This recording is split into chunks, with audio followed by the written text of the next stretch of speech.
So let's go ahead and get into it. Today's guest is Emily Callahan, MPH, RDN. She's the founder and principal of EAC Health and Nutrition, which helps organizations evaluate and communicate research to educate stakeholders and inform policies and programs that promote healthy eating and population health. Her career includes working at the National Academy's Health and Medicine Division, the American Heart Association, and as a science writer and editor for numerous high-level projects, including the 2025 Dietary Guidelines Advisory Committee's scientific report. Currently, she spends her time serving as the Director of Policy Strategy for the Food is Medicine Institute at the Friedman School of Nutrition Science and Policy at Tufts University. She's also a wife, a mom to both human and animal kids, and we are so happy to have her with us today. Welcome. Well, thank you so much for having me as your second ever live guest, right? I'm so honored. So I Yes. appreciate the invitation. Well, we're really honored to have you, and especially with the dietary guidelines coming out 2 weeks ago and your background, we have a lot to talk about today, don't So we? much, so much. All right. So as we say at Food Policy Debrief, let's get into it. It's safe to say that 2025 was a doozy of nutrition policy chaos, and 2026 is looking no different thus far. With your work at Tufts, you are in the center of a lot of conversations about food policy, including GLP-1s, ultra-processed foods, the Make America Healthy Again movement, and the dietary guidelines. And I'm fearing we probably should have booked this for about 2 hours, but instead you only have one. So let's go ahead and start. We could do a sequel at some point if we need to. Absolutely. We'll do an appendix, which, is common in scientific writing. I just don't know if it's common in Substack Lives. So 2 weeks ago, to the date, the new dietary guidelines for Americans were released, including a new inverted food pyramid after over a decade of My Plate and a new slogan, Eat Real Food. There's a lot to say, and a lot of people have said much about it already, but you were involved in the development of the 2025 Dietary Guidelines Advisory Committee scientific report, as we mentioned, as well as the 2023 National Academy's consensus report that evaluated the process to develop the dietary guidelines. So first, tell us about how this process for these guidelines being released looked different than previous iterations of the dietary guidelines for Americans, and how the process changes might have influenced the end product of these guidelines. Well, I really appreciate this space to talk about the process. And I think that part is relatively lesser known, the process. To many food, nutrition, and health, public health policy people, even if you're in that space, maybe the DGAs isn't something you've had to follow for your work. And even though I had followed it pretty closely and was super interested in it, um, in my career, only, it was a 2-year process where I was involved with the advisory committee's report. And I just learned so much more, I think, and gained an even greater appreciation of that. And so a key point that I want to make is that the integrity of the process to develop this is a key factor in the credibility and the trustworthiness of the final product. And that holds across all kinds of outputs in public health and beyond. And so I have a lot of notes that are on my screen. So if I'm kind of looking over here, I'm wanting to hit some key points.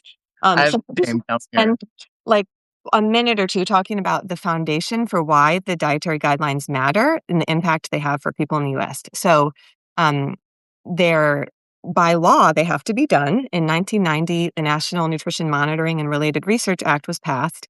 And that says that every 5 years, the secretaries of HHS and USDA shall publish a report of nutritional and dietary information and guidelines for the general public and those shall be promoted by each federal agency in carrying out any food, nutrition, or health program. So that's a direct quote, hence my air quotes. And so the DGA provides the science-based advice on what people should eat and drink to promote health, reduce risk of chronic disease, and meet their nutrient needs. And so USDA and HHS, they take turns in the administrative lead role. So even though both agencies, kind of they co-author them, at the end of the day, you see both logos. They take turns in doing a lot of the paperwork is one of the things. In this time, HHS was in the administrative lead role. And so there's kind of three buckets of influence for the DGAs. First, they form the cornerstone of federal nutrition policies and programs. USDA administers 16 food and nutrition assistance programs. The biggest one is SNAP. Second biggest one is school meals. And so about 30 million plus school children are having meals that in theory adhere to the DGAs. So that's a huge reach. And then you have WIC, which is the Special Supplemental Nutrition Program for women, infants, and children. And that serves about 6 to 7 million people.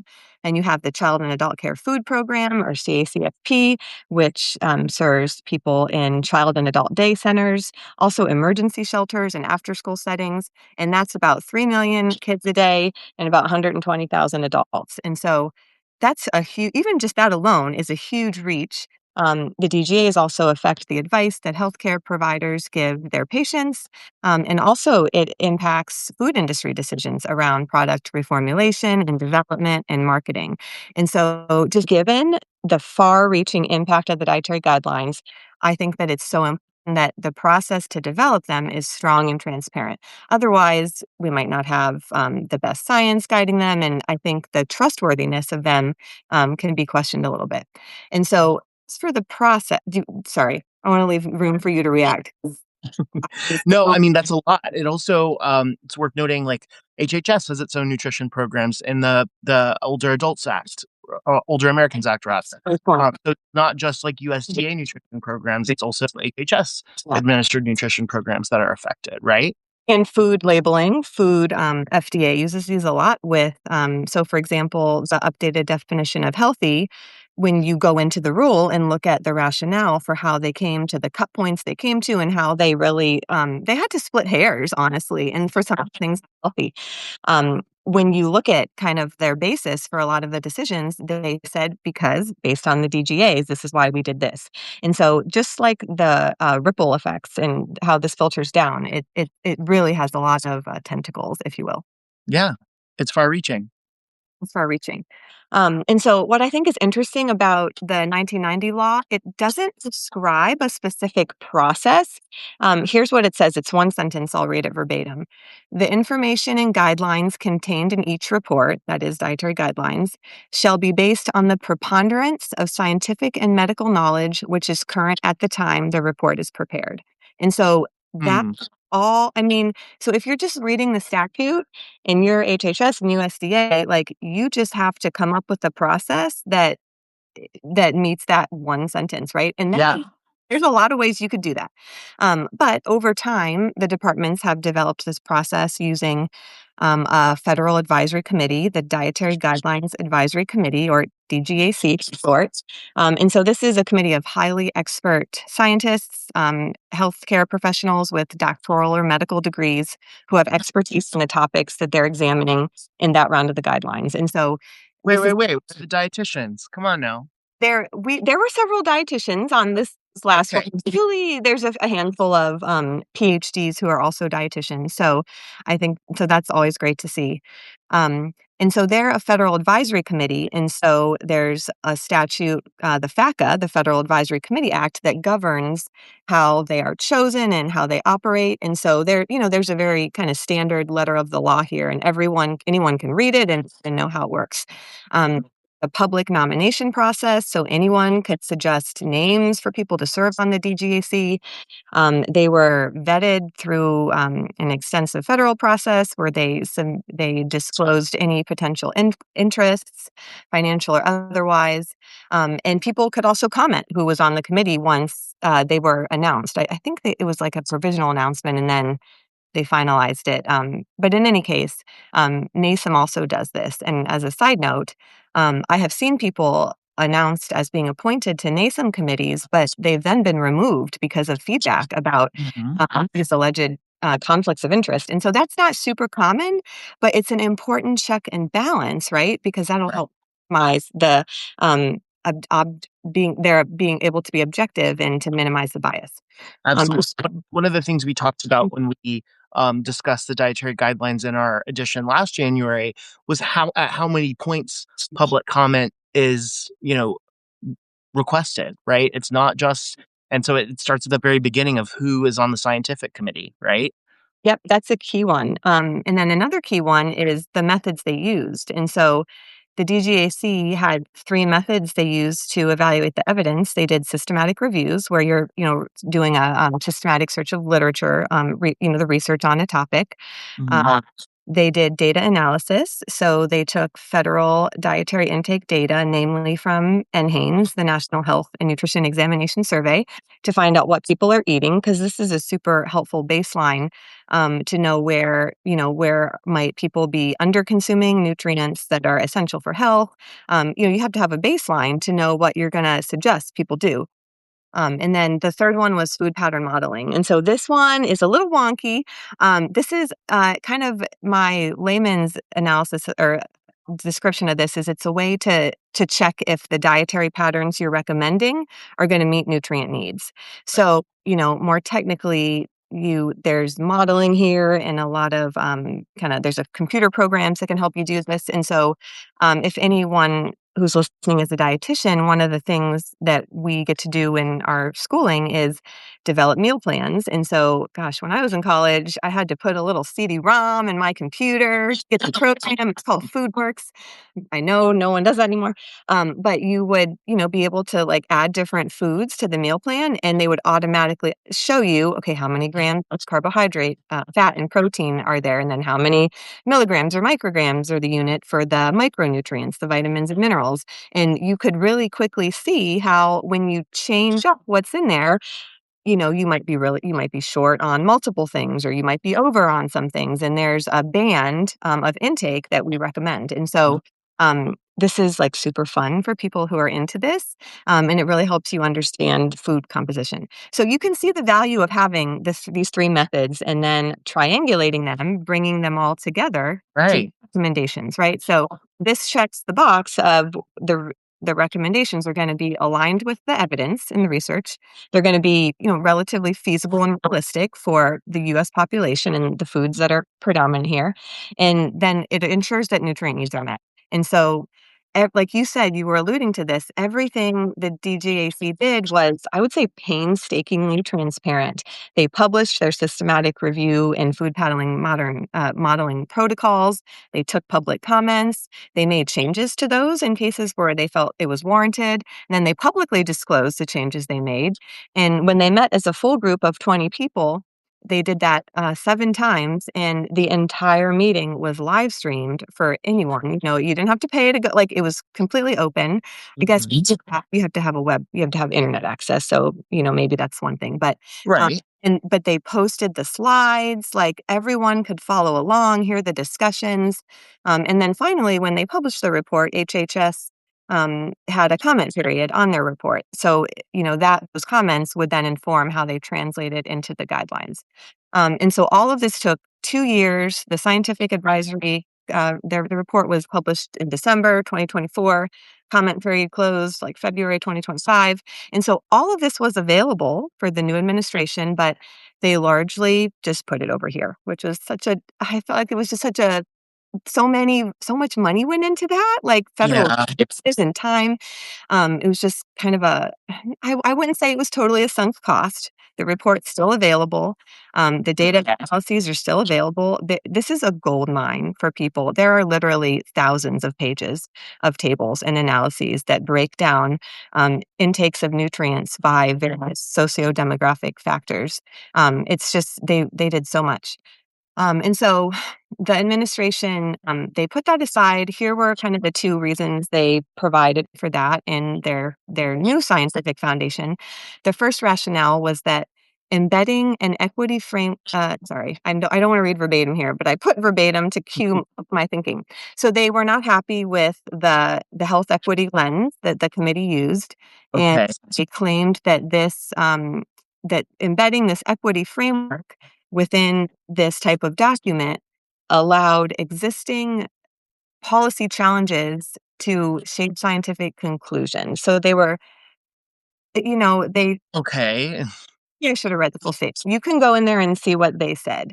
They also were not happy. They said the committee, the DGAC, consistently advocated plant-based dietary patterns, deprioritized animal-sourced proteins, and favored high linoleic acid vegetable oils. So I know that's really technical, but a simple way to say this is that these conclusions do not align with the preferences we've seen expressed from HHS leadership and a lot of influencers in the space. So that's kind of Right.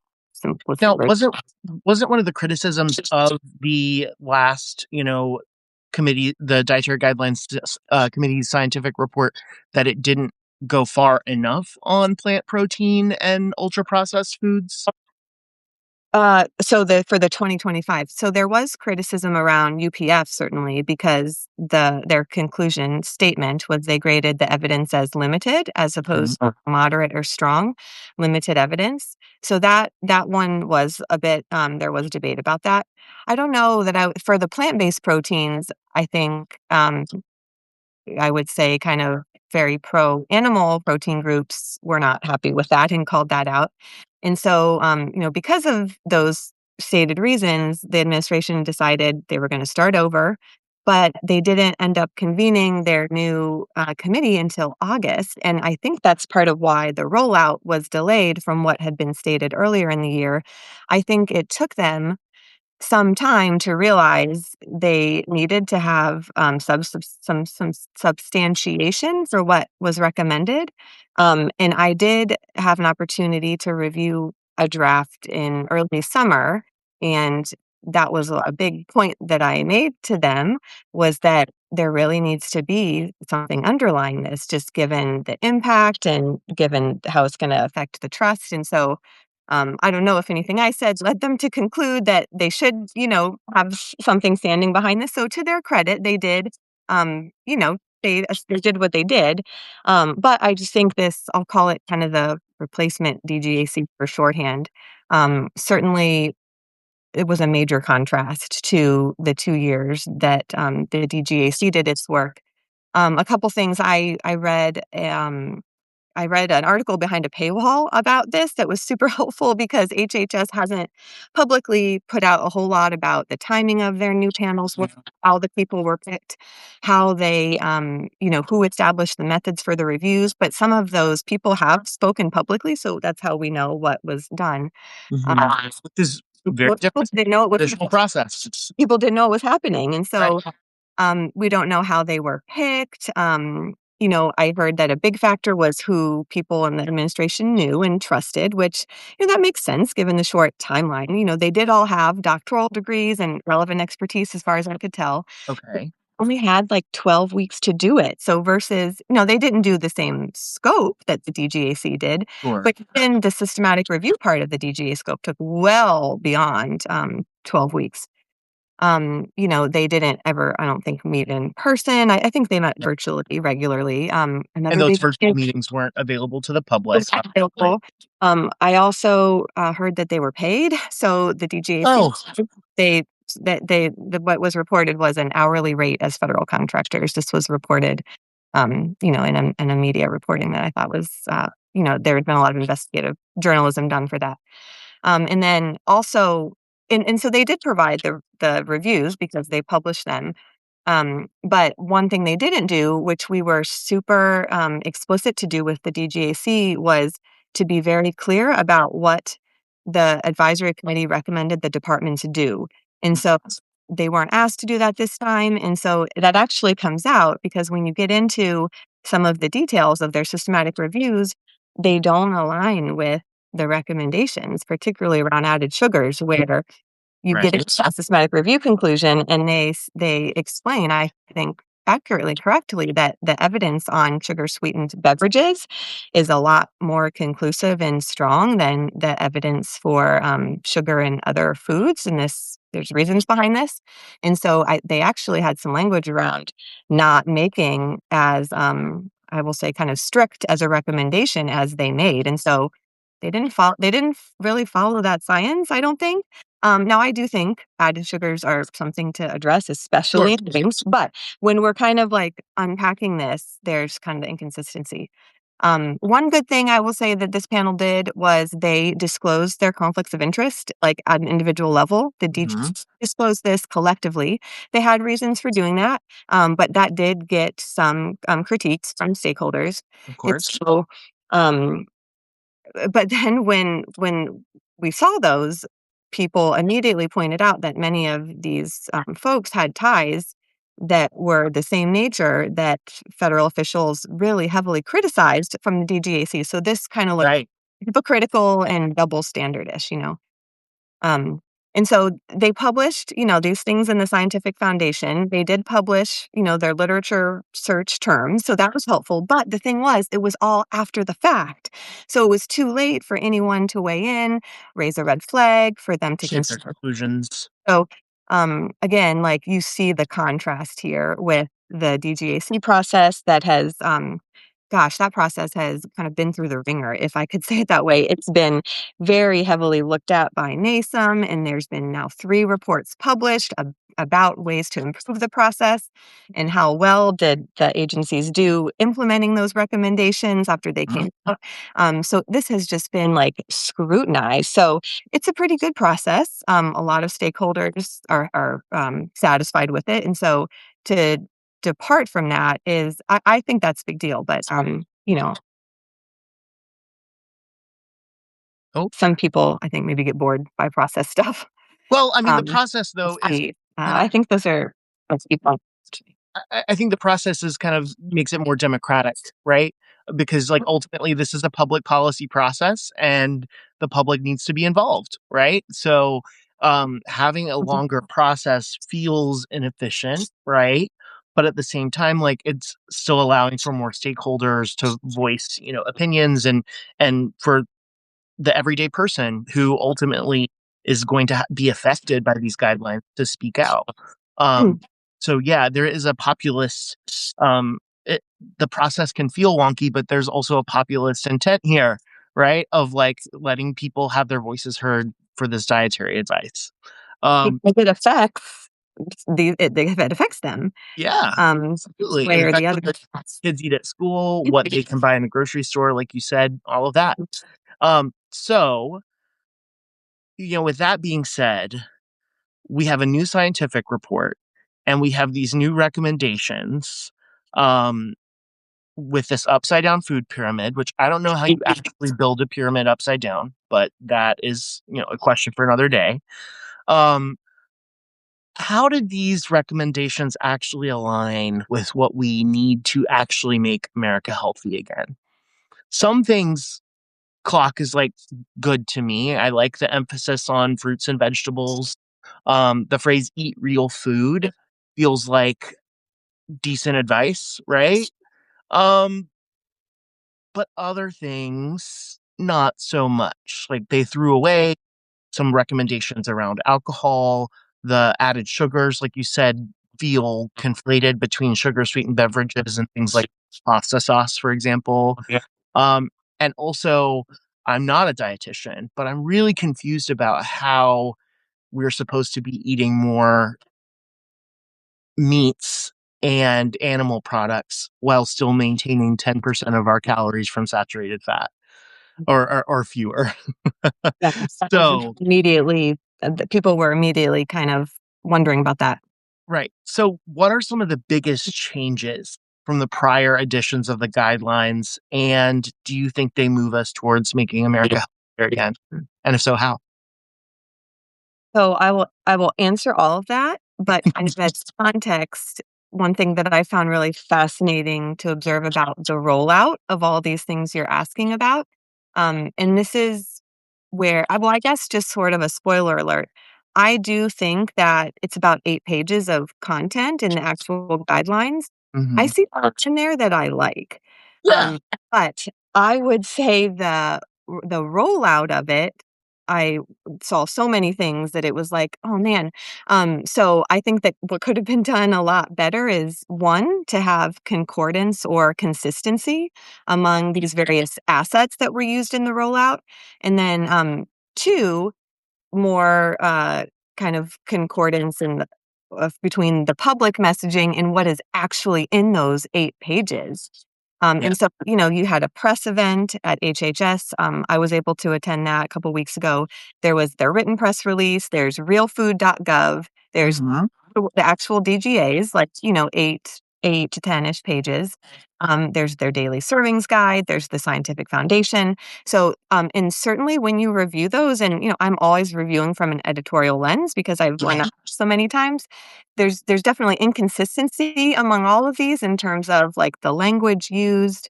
When you start to review line by line, as I was doing when they were released, like I found many things I would have flagged as an editor.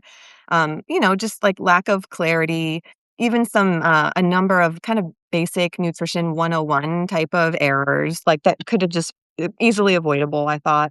Mhm. Some things that were on the website, but they weren't in the DGA itself. And so I think that discordance has opened the door for more criticisms, and for people to see the product as less credible, and to, I almost want to say for people to critique it, more than I maybe think it deserves. Again, like, Mm. just the 8 pages. And there's also the layer of what the federal leadership has said. Have said things like, "Well, we've been misled by the prior guidance. There's been a war on Right. protein. There's been a war on nutrient-dense foods." Like, that was The kind of war on protein is so funny to me as someone who's been to the grocery store Right. lately. If we're totally embracing anything right now, it's protein. Right. We've got like HHS leadership posting about beef and butter being back and having birthday steak instead of birthday cake, and so I that has led a lot of people, I think, to say the guidelines are really over-indexing on animal proteins. When I went back and looked at the actual language and even at the graphic, um, I don't think it's as overemphasized as maybe people have suggested, but I think there's certainly, just that public messaging that we've heard, and some of the other assets have, Right. kind of swayed that. So, um, and you could say, well, on one hand, when we get to the policy making and in that language where we sometimes have to split hairs and get super detailed, what would control, right? Like what document controls is those, 8-ish pages.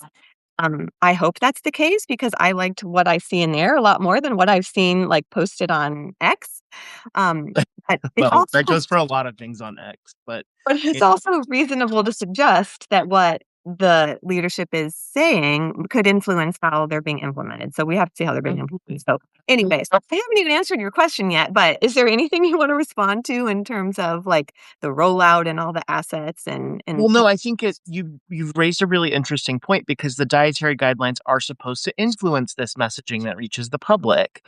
And like some of these, the real heavy emphasis on, like the birthday steak, the got milk campaign kind of coming back. Like that is something that like isn't necessarily, I mean, they emphasize those things in the dietary guidelines, but that's not necessarily what, it's not necessarily aligned. And so it's fascinating to me that we've created these new dietary guidelines that are supposed to influence messaging, and the messaging was always going to be messaging, it seems, right?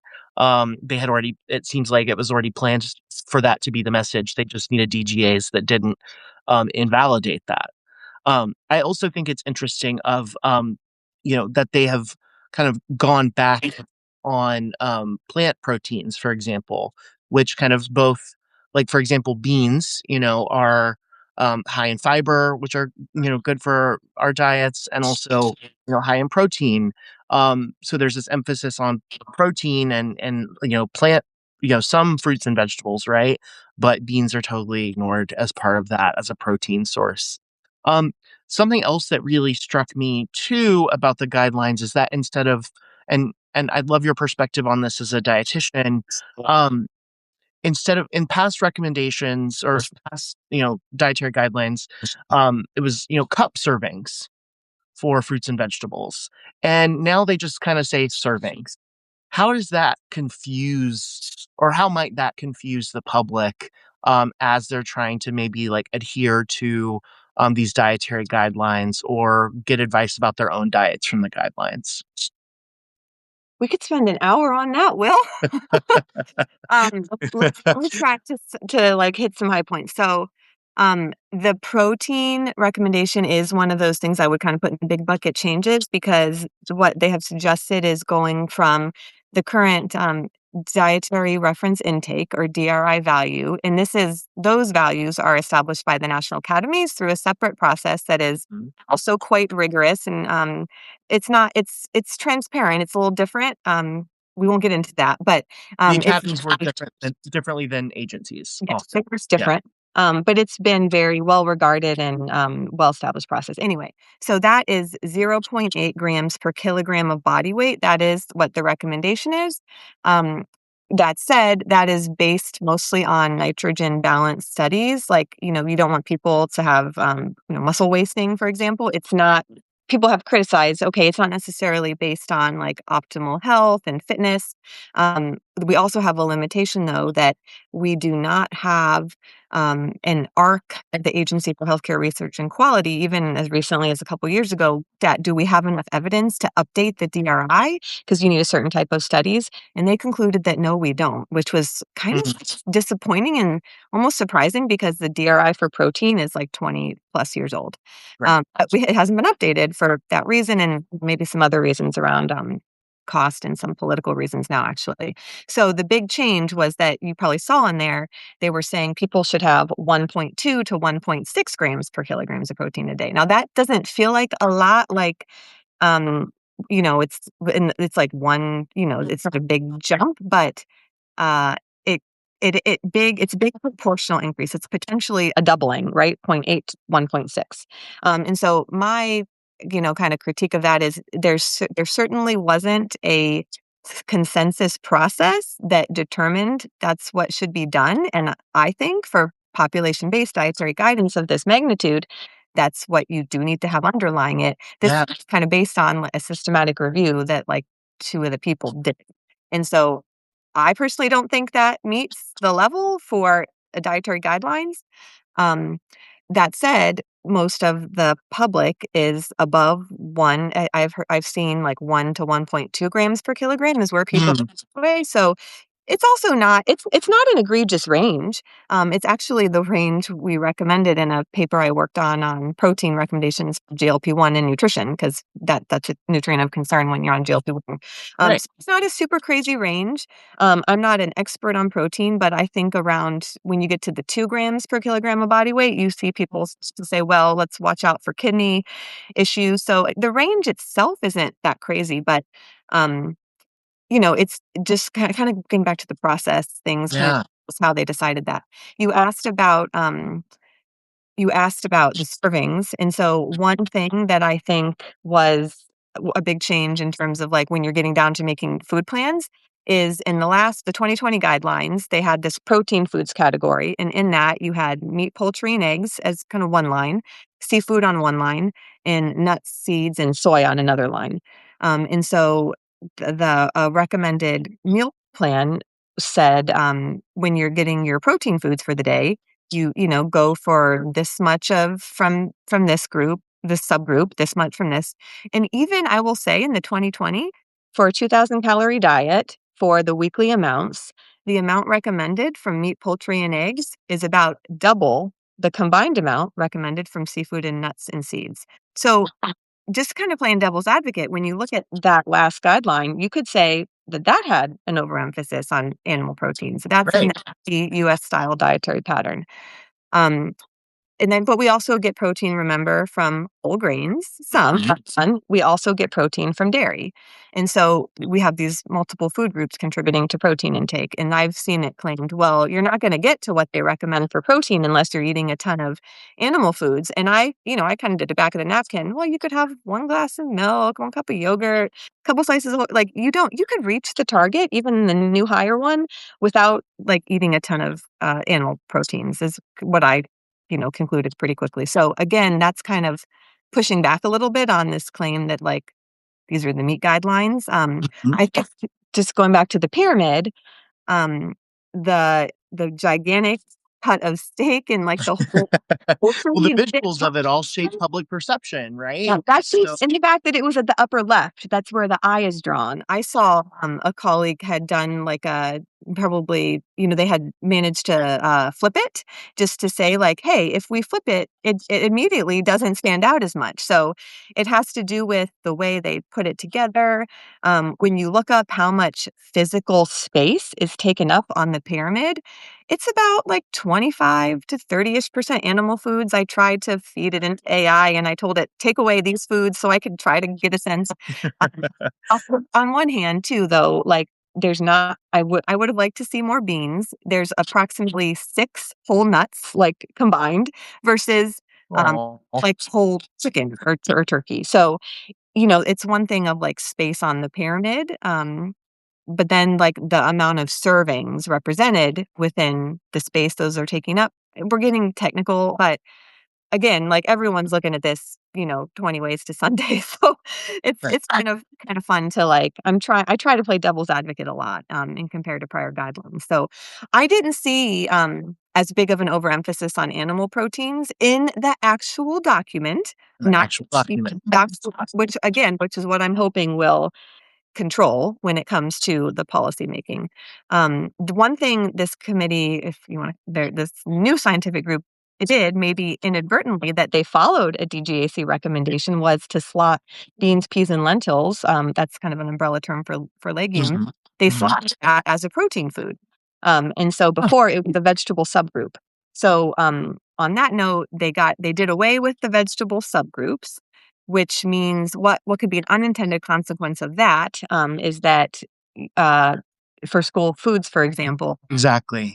they say it prevents them from serving potatoes all week and meeting the And guidelines. it's also like diversity of nutrients and Right, all of those positive things about diversity of diet. So right. yeah, that does seem scary. I mean, in the visual too, I mean, it kind of takes away, the difference between fruits and vegetables. And so that's also reflected in the recommendation, right? Of like we've done away with these categories of fruits and vegetables that do frame, what kids get as school every day.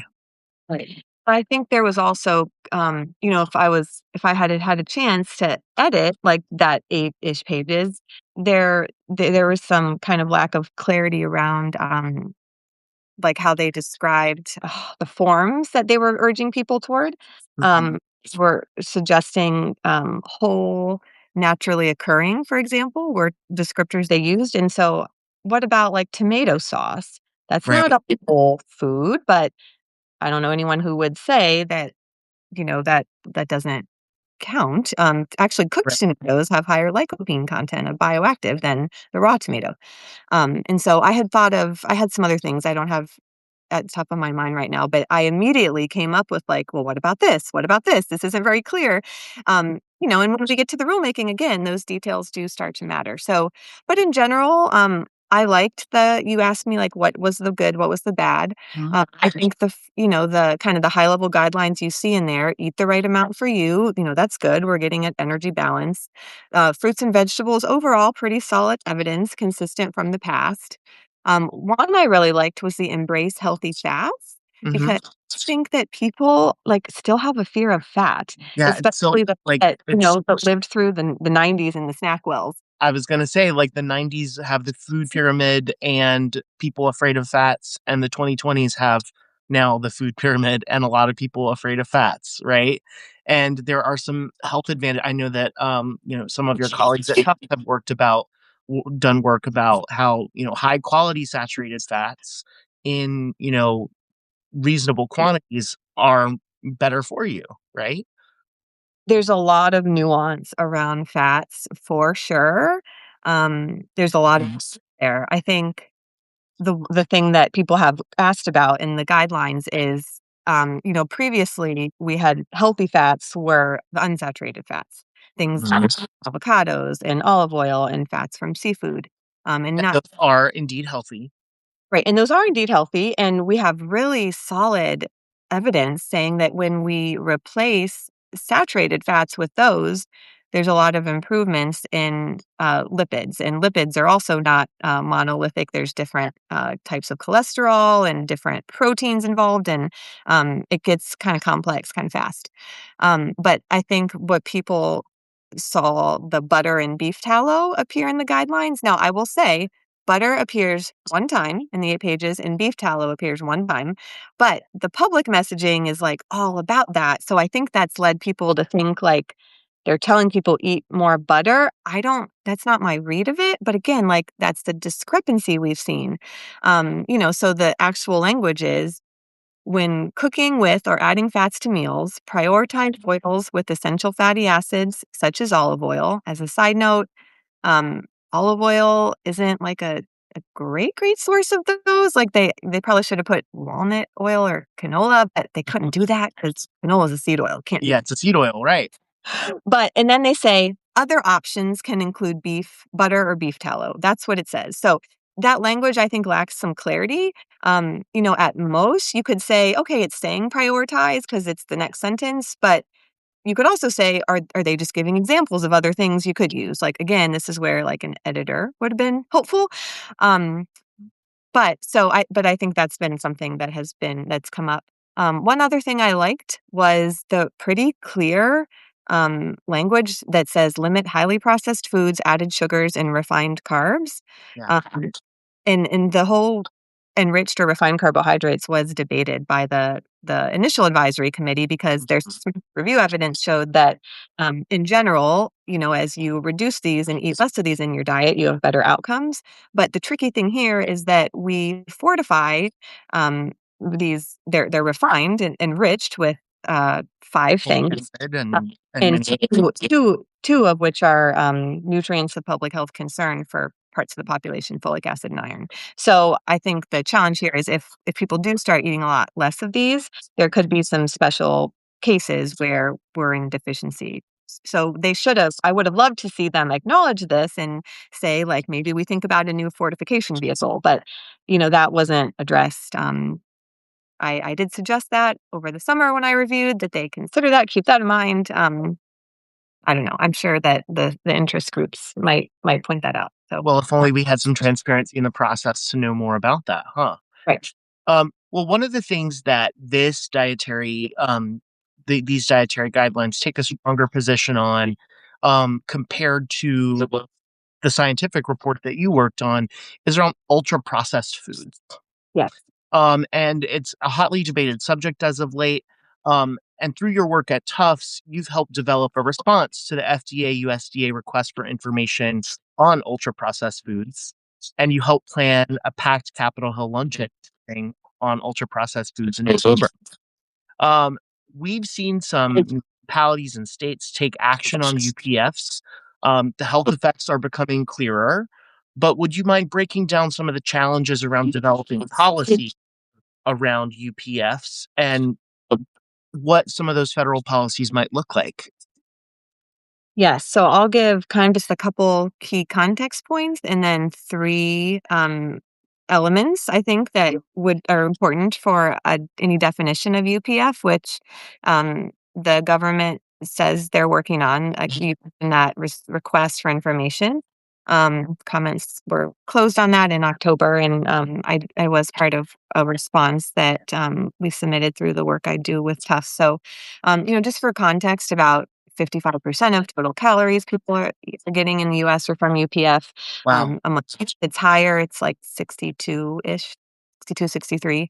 I think that evidence is really clear that overall, as a class, that these foods pose health risks and that it's strong enough to warrant action, and regulation and to tell people that we think you should eat less of these.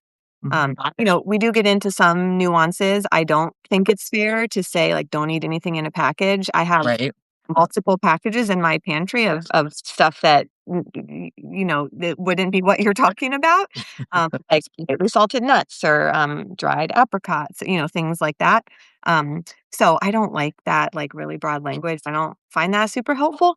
Um, Or like the the Michael Pollan language of like, if your grandma didn't eat it, don't eat it yourself. And it's that like, well, Mhm. okay, my grandma doesn't eat sushi, so that's out. That's a good point. Like, there's kind of a hole in that, message. I think as you mentioned the congressional luncheon, there is definitely major bipartisan support for this. Concern about the health and economic implications facing the country due to poor nutrition, including UPF.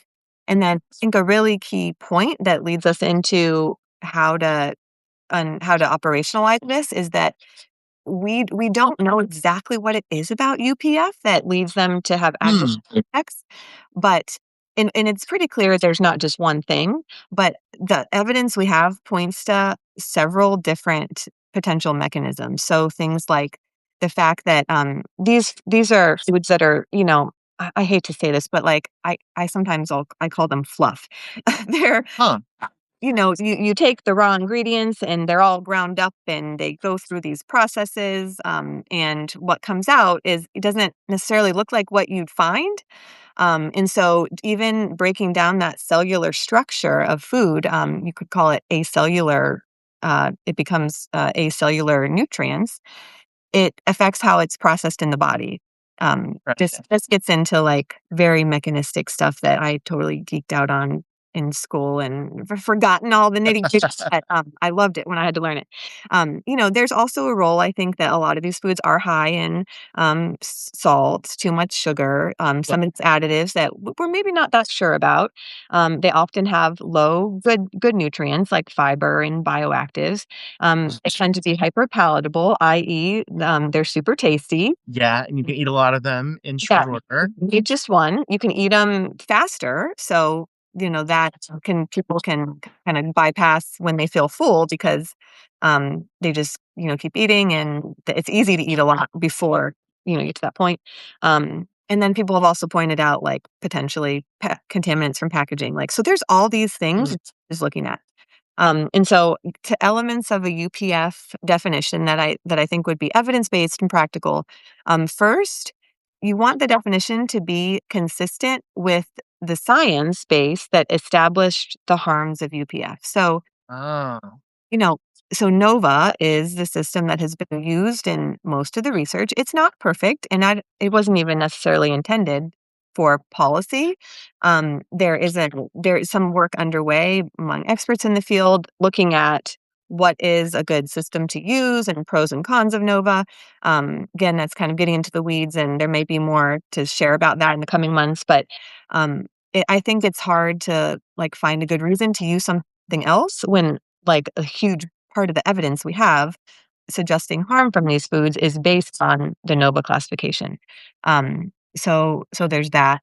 Another key thing is kind of what role do nutrient criteria play? yeah. And I think, like, based on what I said about the mechanisms, I'm convinced it is not just about the nutrients. And I think a risk with tying nutrient criteria to this is that it provides a loophole for food makers to reformulate and kind of get under the threshold, even if it's just fluff, if you will. Right. Um, Or it- also, we mentioned fortified foods a few minutes ago. You can fortify it in other ways to, improve the health profile, right, of the food itself. So it's still an ultra processed food, but it has more nutrients because you fortified it. Right. And so it kind of is missing the point. And so, like, what is new in Nova literally means new in Portuguese. This system was developed by scientists in Brazil. Is that it's really looking at processing. And traditionally, we've been focused on nutrients. We're now really focusing more on food based dietary patterns. And so, this consideration of processing is literally it's new, and it's interesting and I think compelling when we look at the lines of evidence. And then the last thing is so important because we have to consider that there's heterogeneity. Sorry to use kind of a big word. There's a lot of differences in the types of ultra processed foods. So Right. we do have to make some caveats. So Nova category 4, which is ultra processed foods, does catch some things like maybe tofu or whole wheat bread or Mhm. hummus, maybe. And there's a far cry from that and, hot Cheetos. Right. And obviously, that's not what we're talking about when we're getting to this. So there has to be some sort of a carve out or exemption. If we are using a Nova or Nova-like system, we do need to make some accommodation for the stuff that we're clearly not talking about. And so that's the third thing that I think is important. So, all this stuff shouldn't surprise you that I'm going to say one of the policies we need is we need more money for NIH to fund scientists who are looking at like what are these additives doing when we consume them at the level we are and when they're combined the ways we think they are. There's maybe a huge potential for AI to come in here and look at data and suggest relationships. I think you're also not going to be surprised when I say food is medicine is another avenue. Again, this isn't for the whole population, but to emphasize non-UPF food interventions as part of a patient's healthcare treatment plan for different chronic disease states. So whether that's through medically tailored meals, groceries, or produce. Schools, if we want schools to serve more whole, non-UPFs, they need more money to buy food. They need to have the right equipment, the right infrastructure in the kitchens, and they need to have training and skilled staff who, because they're not just going to be heating something up. They're probably going to be, assembling food and preparing food. Mhm. And there's some skills you need to do that. Um, those are just some quick things. There's a lot more things, but as we expected, we're running out of time. We are. Well, so we'll end on a more personal note. So we've both been in the food policy space for a long time. We don't have to say how long. And we both heard criticisms about how some of the recommendations, dietitians or policy advocates make don't feel realistic on the ground for families, especially those on limited income. Some of these longstanding debates are coming out now around state-based restrictions on what SNAP participants can and can't purchase, and how to improve healthy dietary patterns, like things like food as medicine, produce prescriptions, things like that. But you're a very busy mom with 4 kids and a husband and dogs and cats to feed. Um, so how does your personal experience having to do all that juggling shape how you approach those policy problems and creating those solutions? So, thanks for letting me talk about my family and my kids. They're just the most important thing to me. So, Mhm. my kids are 9, 7, 6, and 4. And so we're at the point where they all have opinions about what they like and what they don't like. And we are just sadly past that wonderful, like, about 2 years of age, this is common, but, they ate whatever I gave them until about then. And so, it's I've had to, like, pull out every trick in the book, around behavioral economics and pushing fruits and vegetables and not, making it punitive and making it fun and, Your household is um a nutrition experiment in and of it's itself. like every yes, I always have, natural experiments that I can try, and, um, I think one thing that just not being in the situation and being the person who, um, does most of the food prep, when you're a dietitian, like, that's that's what's gonna happen. Um, my husband has his own talents and skills, and there's things that he does around the house that I don't do, and I say, "You're this person, so I'm the food person." That's okay with me, but it's really made it, like, so apparent that time demands influence dietary choices, and if we want people to eat more whole, naturally occurring, minimally processed food, there is just gonna be a labor cost, in time to do that, and so we just have to think about, like, how we set up the rest of society to support that and value that. I think the first thing is valuing it, right? Like valuing healthy eating and, um, maybe providing more nutrition education throughout school so people know Right. what to do Happen, and unfortunately. recognize these foods. Um, One thing really practically I like to do is cook once and eat twice, make big quantities. Now that I realize if you have a certain amount each month, you can't always buy like a whole big amount. Um, I really like the slow cooker in terms of taking some of the hands-on time off. One of my favorite slow cooker recipes is coconut curry lentils with sweet potatoes and carrots. I made that last night.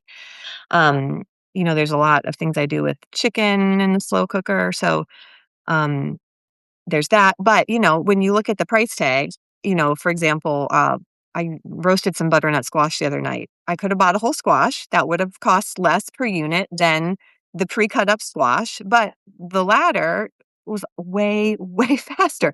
Yeah. So, just thinking about those trade-offs and, um, addressing that, I think, just like the labor cost, I spend so much time every week, thinking about what to get and getting the food, and we have some combination of grocery pickup, and at the same time, though, I like to get my own fruits and vegetables because even at, Costco, we're a big Costco family, and Costco's pretty well known for having great food, but, I always look at the berries, and I wanna see them. I don't want someone else picking that out, so I realize that's my own choice that leads to more time, but, um it just takes a lot of time when you think about meal planning and getting the food and cleaning the food and chopping up the food and cooking the food and then cleaning up the food. And then cleaning up. Yeah. Right. That's the Then, part like, that I hate.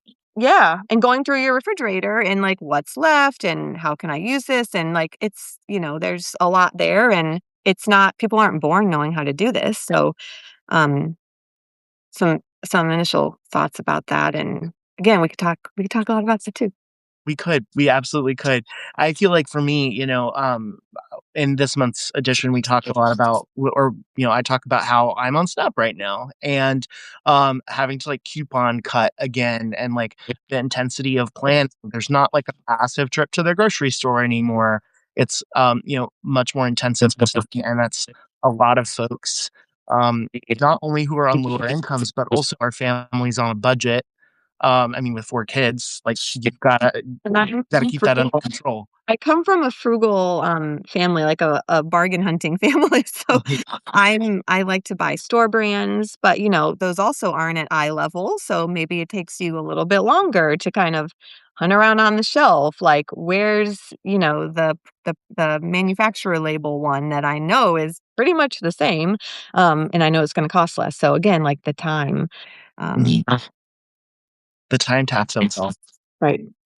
Well, I think we are at the top of the hour. Emily Callahan, thank you so much, for this really wonderful conversation. I don't see any questions in the chat, though I do see some, um a couple of fun comments from folks um, certain aspects of the conversation being fun. But thank you so much for being with us here today. And we could do this another hour sometime soon. But let's wait for the next piece of food news, shall we?